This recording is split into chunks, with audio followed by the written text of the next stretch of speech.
Okay, I'm on. So music is very important for me. Someone know who they play right now? What was the song? Wrong. AC/DC, Back in Black. And I'm back in black. Music is important for me, so I need to tell my story. But I need some music. So if you can roll the first tune. This is start of my life. And I don't only need his music. I need one friend here right now. Fredrik, come and join me. There is the stairs here. Don't do like my wife's mother. She rolled on the stage, but that's her. She's like my wife.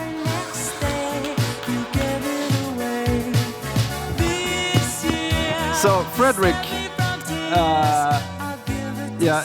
Fredrik doesn't have to say anything. If he wants to say something, I might give this to him, because usually he is like a quick mouth, like my wife. They have a quick response to bullshit. And that can get you in trouble sometimes, but most of the time you get away with it. So I'll see if I give you the mic. So right now I wanted to say, Fredrik, you were my first love. And now you think that I will come out. This is not, this is actually not, yeah, actually you were a little bit shaky, but no. All the Finnish guys, they like, yeah, I knew it, like all the Swedish men. All the Swedish men are gay, like, yeah, I knew it from the beginning. And this was, I have heard it so many times, and I say, yeah, fine, we like to hug, and we love, but we don't make love, so it's a different thing. These guys, actually, when we listen to these guys, okay, you can wait a little bit, sorry. These guys, they were our first fans, I think, at least my fans. And Fredrik was the handsome guy, George Michael. I was Andrew Ridgeley, the guy behind, like the guy who played guitar, but he was not so visible, and not so many people even know his name. But everyone knows George Michael, of course. And we talked about our life. We thought when we were 18, we will have super cool cars and few girlfriends each, and big villa in the mountains, just like Wham's like movies, like the music movies. It was like amazing life. And we have almost achieved it. Just look at these two guys. And then let's look how we looked in the same age. Yeah. You see, we are there. I will let you say something if you want. No. Okay, good. So let's go on. Okay. Yeah, we have had. I met Fredrik when I was 6 in pre. He says 5, but he has a bad memory. We were 6 and we were in preschool. I think because you start preschool when you're 6, and I didn't see you before that, so we met there, and we lived actually only 100 meters away from each other, and right away we clicked. And you had another friend, Roger, but after that day, I think you never played with him again, almost. Yeah, he was boring. So we got it going. We had a really amazing time together. I didn't even know that there was a word gay. We didn't even know that it was possible to be gay. But we loved each other, and that's the point. So my life is very much about friends and different stages of life, and I have like many best friends. I don't have only one best friend, and Fredrik is one of them, but I have more that I want to bring to stage. So I'm ready for the next.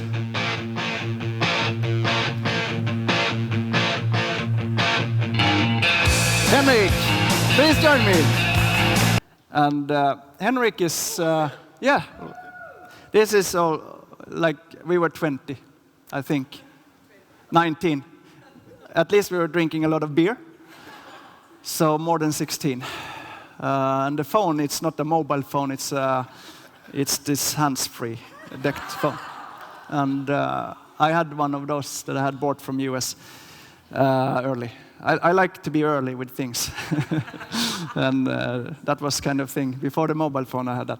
So Henrik, what is with you?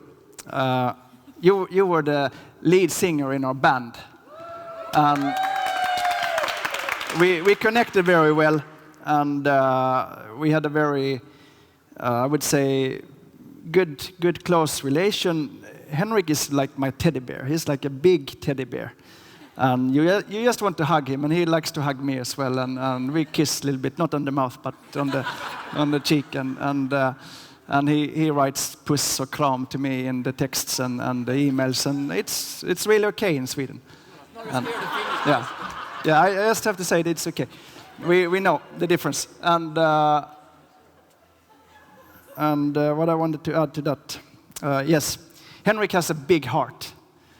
And he's the guy who really connects all our friends, because he calls me at least once per month. We talk on the phone. Like, I'm not the guy who talk a lot on the phone with my friends, but I know that I always have my friends.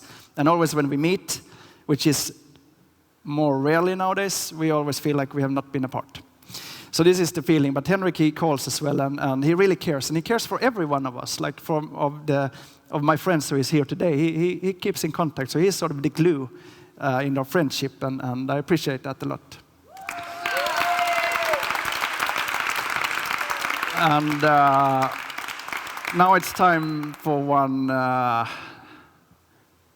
more video.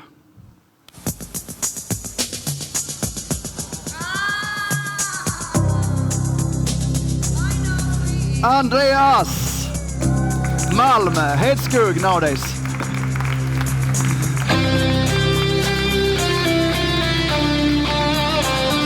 The guitar solo here is amazing as well.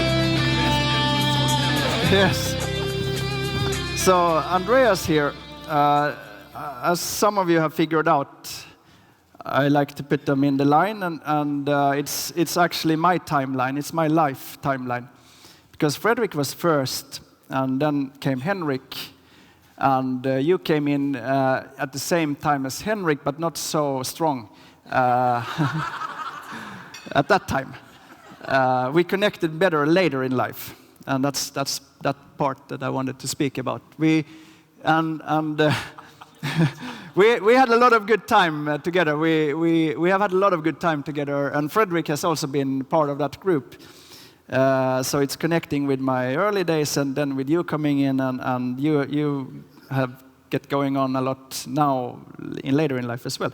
But okay, we went skiing, we went paragliding, we did a lot of crazy stuff together, and we have a good way to look at it, because some people think it's crazy, but it's not so crazy if you can calculate the risks. So we did a lot of calculated risks, and we knew what was okay and what was not, and that's why this guy was sail paragliding or glider before, and I thought, okay, well, he knows his stuff, and actually he does. And we were both trying to become professional fighter plane pilots as well. We passed the theoretical parts, both of us, but not the medical parts, for different reasons. And we went surfing, and even when we were not very good at windsurfing, but it looked quite cool when we put the gear on the car. We drove around, we come to the beach. It took a long hell of a time to put it up, and it looked cool all the time until we went to the water. And then we usually found some excuse to, let's go out and go to some other place, and then we could drive again with the stuff on the car, and it looked pretty cool. Yeah. So stuff that we were not so good at were still pretty nice experience. I mean, this is a lot of experience. We have a lot of experience together. This guy he's also a very multi-talented guy. He can do many things. He introduced me to snus, which I was hooked on. And the good thing about snus was that we started to study in university, and he learned me how to be more efficient. So when you're really tired, you put snus and you can continue. And this is how I pulled out the school without being in all the lectures. Actually, we took quite many breaks from the lectures because they were boring. And then he said, we can study at home. So we went to my room, and we were studying, but then, let's go out and do something fun. And the type of fun things that this guy come up with is that he had an old parachute, and he said, let's cut out like one piece, like one of this piece in the round parachute. And then if we tie it to the car, his father's 242 Volvo, and if we pull it fast enough, it will start to rise up. And there is one person there. And we did. And we actually went flying. And Now I know where Oliver gets these shoes. It's you and you. no, it's him. And we were flying pretty cool, like up in the sky. And then we had the second guitarist and second singer who wanted to try as well after we had succeeded. And I was driving, and I'm like, hell, he's not lifting. And he was running like crazy. And he was not lifting because he had a little bit more weight than us. But he got up. And when he got up, the line broke. But it was a parachute, so he came down to the ground again. So yeah, this was the kind of stuff we did. Anyway, it gets long. But this guy, he has an amazing brain. And this is what I envy in you. Or I'm happy for as well. I cannot have everything. So I kind of pick my friends for what I look up for things in different people, and I always find something good in different persons. And with that, I want to play one video that I was planning to play for you, just to show a little bit what we did in those times when we were in university. Let's dance.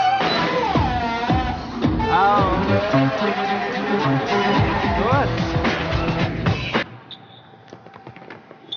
Okay. Yeah, now it's good.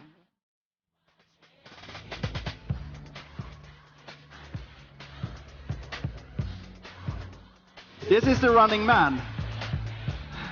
We danced like this in the unit time, right?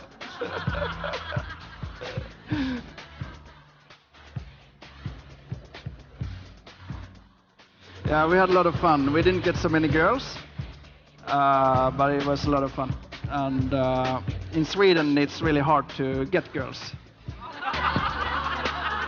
That's why I went abroad. No.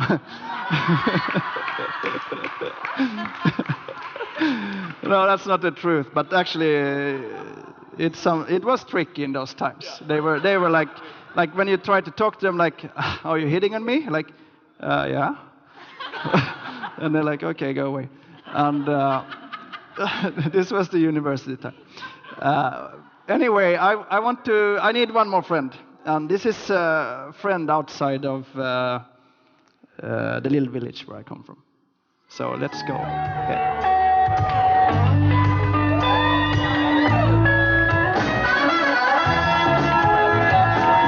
Jens Bruno.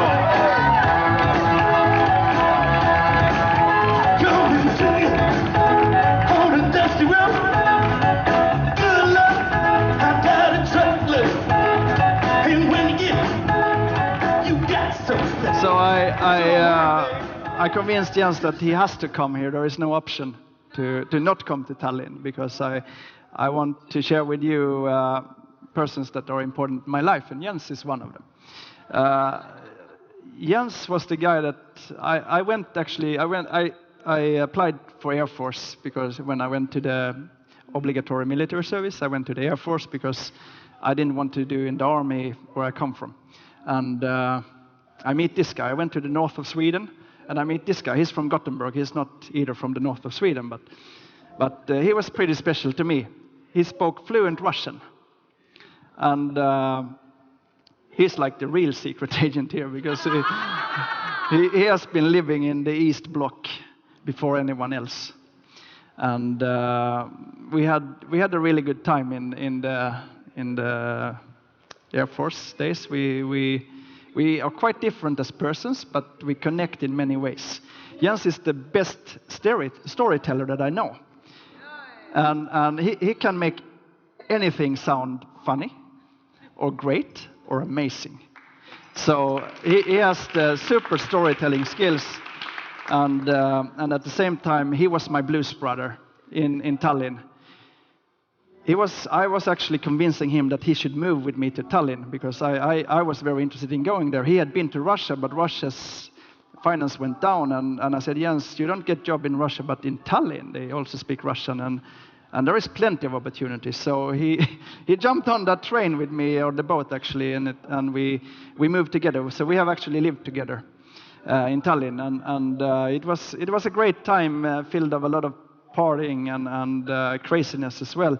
But he was the one who was a really good support in the early days with Nora, which was like a slack line, like you said. It was pretty much up and down, and I was like many times turning to Jens, am I crazy? Or like, I love this girl, but is there a future? Like, and he was like always like, yeah, Jonas, like this is the thing, this is the one. Like, go with your heart. So I admire you for that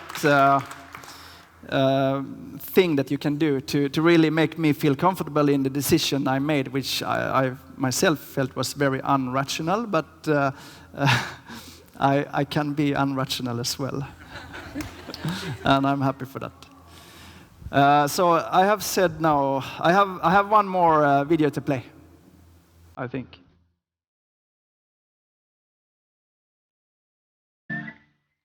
We spoke about this last night in the grill party.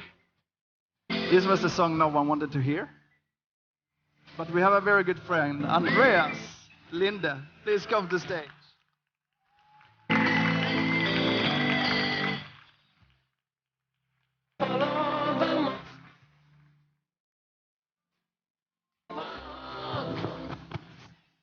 So, can we have a picture? Andreas I have known since I was 13. He's also from the village that we sort of merged. We didn't go to the same class, but we knew each other. And with Andreas we have got more connected, I would say, later in life.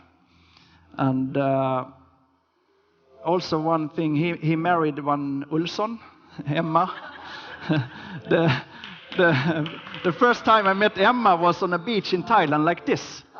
Like, we came with suitcases and pulled them. It was actually my suitcases. Because we have done many work trips that we extend the work and then we have holiday. And now I know that there is a word called workation.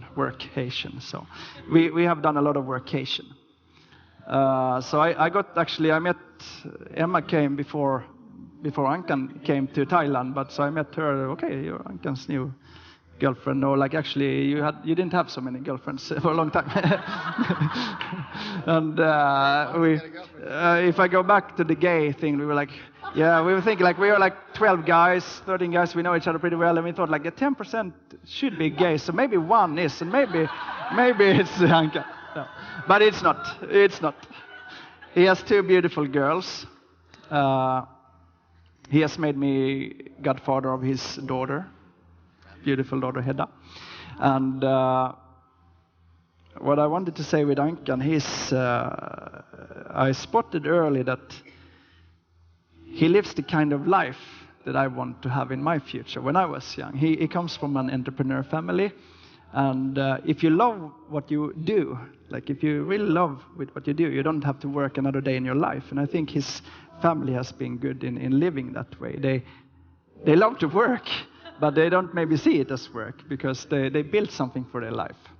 And this has been something that I've seen, like, yeah, this is a way maybe I want to do it. So his family has been a little bit an inspiration for me, and I think we have had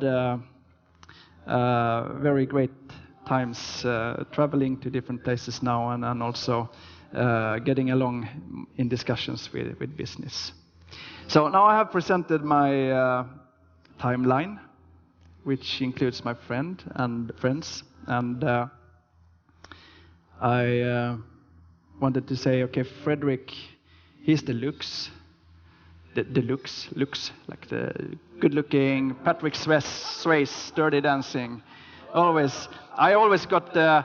He always got the. When he got the girlfriend, I got his girlfriend's friend, and so it was good that you didn't come to Tallinn with me. Henrik is the heart, and then we have the intelligence in Andreas. Jens, the storyteller, and Andreas, the super entrepreneur.